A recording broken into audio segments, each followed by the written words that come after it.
हम ना ऐसी हरकतें करते रहते हैं, इसलिए हमसे बड़े लोगों को बोलना पड़ा कि भाई साहब जब एक्लिप्स होती है तो सूरज को डायरेक्टली मत देखा करो। वो तो छोड़ो भाई, सूरज जब एक्लिप्स नहीं होती है तब भी क्यों देखते हो डायरेक्टली, ना देखा करो। ऐसे कॉम्पिटिशन सूरज के साथ नहीं है तो बहुत बड़ी चीज है वो, समझ रहे हो बात को। तो सूरज को डायरेक्टली देखना मना है, please do not look into it. अभी आपके दिमाग में सवाल आ रहा होगा, सर जी लेकिन सोलार एक्लिप्स के दौरान तो सूरज छुप जाता है, फिर काहे नहीं देख सकते हम उसे। ये तो समझने वाले हैं आज के सेशन में हम। So please make sure that hitting the like button, sharing this video and subscribing the channel right now, and let me know in the comment section how much you enjoyed this video, and make sure that you're watching this video till the end to answer all these questions up. Shall we begin then? Let's go ahead.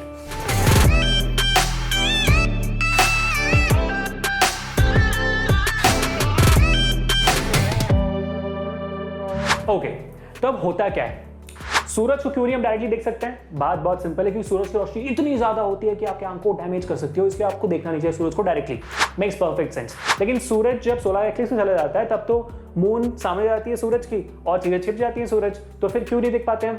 एक simple सा answer आपको बताता हूँ। ये जो पूरा magic है वो हमारे आंखों के अंदर है। कैसे? देखो इस बात को ध्यान से। एक एग्जाम्पल देता हूँ। मान लो कि आप कड़ी धूप में बाहर खेल रहे हो, घर के बाहर आप कड़ी धूप में खेल रहे हो, क्रिकेट, फुटबॉल, बास्केटबॉल, कुछ भी आप खेल रहे हो।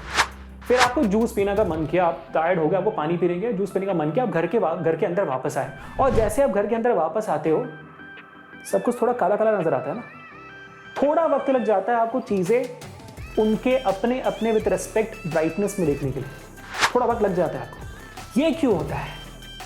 हाँ, जब ये बात समझ जाएंगे तो समझ जाएंगे सोलर एक्लिप्स के दौरान क्यों नहीं देखना चाहिए।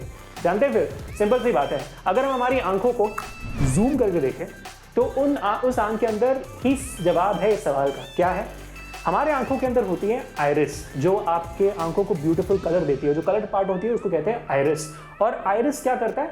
आइरिस प्यूपिल नाम की एक चीज, प्यूपिल जो सेंटर होल होता है आपके आंखों अंदर, आपकी आंखों के अंदर जो सेंटर ब्लैक कलर का होल होता है ना, उसको कहते हैं प्यूपिल।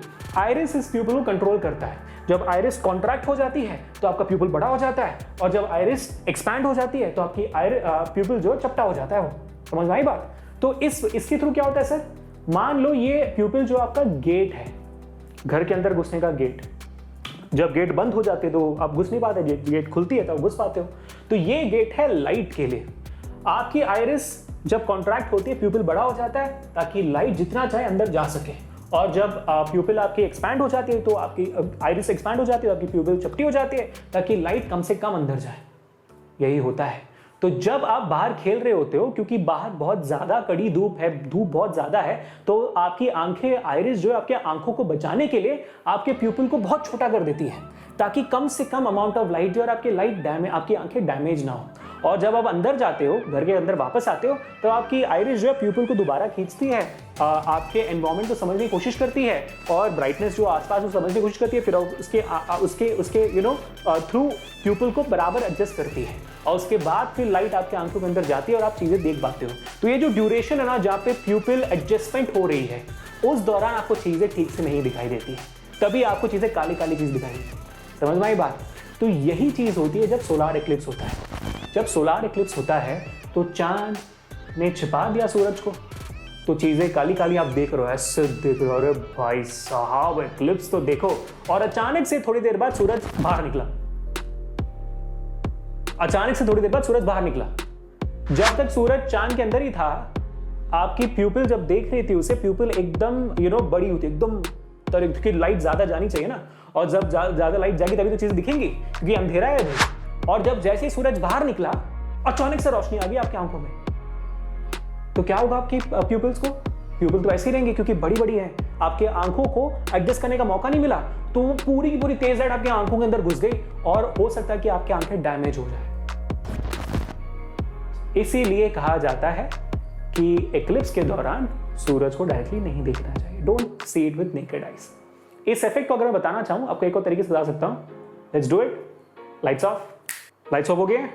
अब देखो खेल, जब मैं बोलूंगा लाइट ऑन होगी और फुल ब्राइटनेस में ऑन होगी, और देख लो आंखों के सामने हाथ रखना है तो हाथ रख लेना, ठीक है? Okay, lights on, lights off, lights on, lights off. चलिए वापस आते हैं। समझ में आया? यही आपकी आंखों के साथ होता है। बहुत मजेदार चीज है और बहुत खतरनाक भी। इसे जब भी सोलार एक्लिप्स को देखना हो तो make sure that you are actually wearing the eclipse glasses. Eclipse glasses नाम की चीजें आती हैं जो इंटरनेशनली सर्टिफाइड होती हैं, और make sure that you are actually buying those eclipse glasses which are internationally verified, otherwise दिक्कतें होंगी। ठीक है, तो पहन कर ही एक्लिप्स को देखना, वरना बहुत नुकसान हो सकता है। आप चाहो तो नासा की वेबसाइट में अवेलेबल भी है टू फाइंड आउट कि कैसे एक्लिप्स ग्लास को एक्चुअली में इस्तेमाल किया जाना चाहिए। वो रूल्स एंड रेगुलेशंस आपको नासा की वेबसाइट में मिल ही जाएंगे। और उसके अलावा जो भी सेफ्टी प्रिकॉशंस को कहते हैं उसके हिसाब से आप प्लीज एक्लिप्स का एंजॉय करना, ऐसे सीधे जाके मुंह उठाकर मत देखते रहना, बहुत नुकसान हो सकता है। तो यही थी आज का सेशन, और कुछ नहीं। I hope always enjoy today's video. Again make sure you hit the like button, share this, subscribe the channel for more Why So Silly sessions, and let us know what are your other questions on Why So Silly series in the comment section. I'd love to answer them all. So until we meet next time, this is Abhishek signing off for today. Peace.